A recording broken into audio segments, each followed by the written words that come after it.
A big hello and welcome to all the students of degree part first of LNMS College Birpur who have opted English as their subsidiary subject. My dear students, today in continuation of my online classes for you, I am here to teach you a very good poem of John Donne, namely Death, Be Not Proud.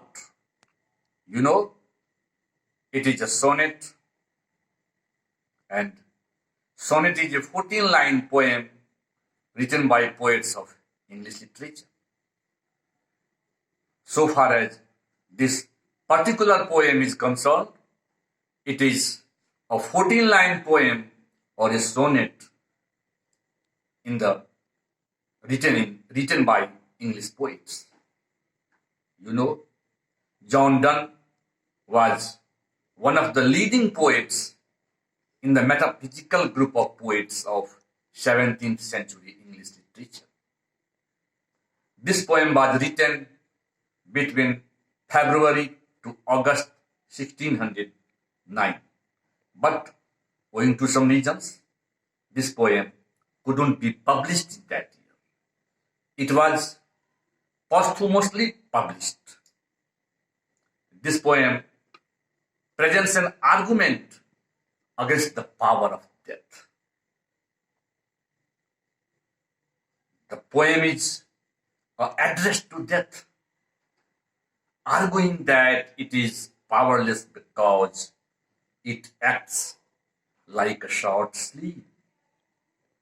You know, while a sonnet quite often be used to address a lover, but here in this particular poem, or you can say in this particular sonnet, death itself is personified and introduced as a recipient of the poem. The death doesn't reply here.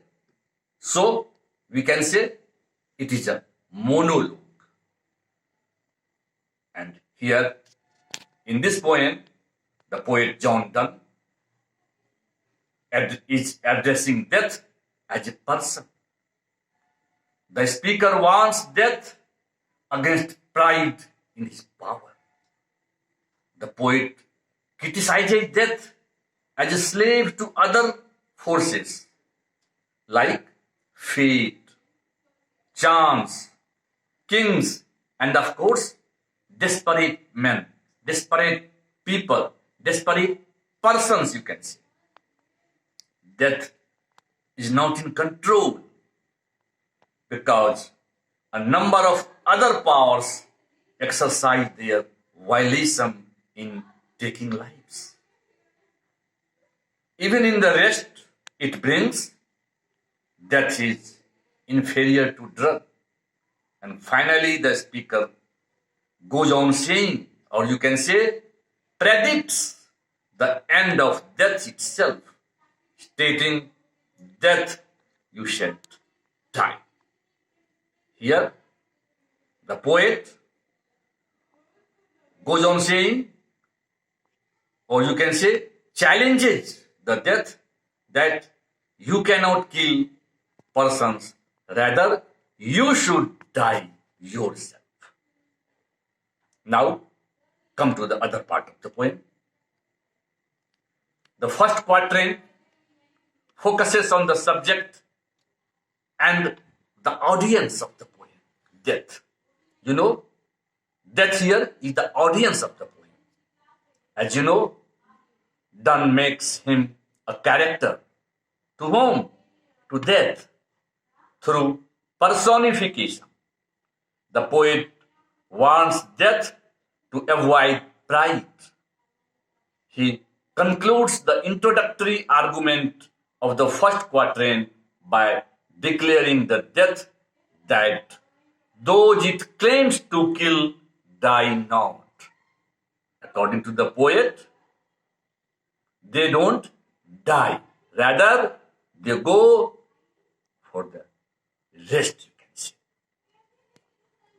The second quatrain turns the criticism of death as less than fearful into praise for death's good qualities. The poet John Donne says that from death comes much pleasure, since those good souls whom death releases from the earthly sufferings experience rest of their bones. Further, the poet returns to criticizing death for thinking too highly to itself. Death is no sovereign, but a slave to fate, chance, kings, and desperate men. In the last, the poet demonstrates that there is no hierarchy in which death is near the top. Although a desperate man can choose death as an escape from earthly sufferings, even the rest which death offers can be achieved better by poppy, or you can say by charm. So, even there, death has no superiority at all. And the final couplet of this particular poem throws light on the argument against death. Not only death is servant of other powers and essentially impotent to kill anyone, rather death itself destined to die when, as in Christian tradition, the dead are resurrected to their eternal reward. You see, here the poet John Donne echoes the sentiment of the Apostle Paul when he writes that the final enemy to be destroyed is death. The poet treats death as an enemy. Poet John Donne taps into his Christian background to point out that death has no power at all, and one day the death will cease to exist.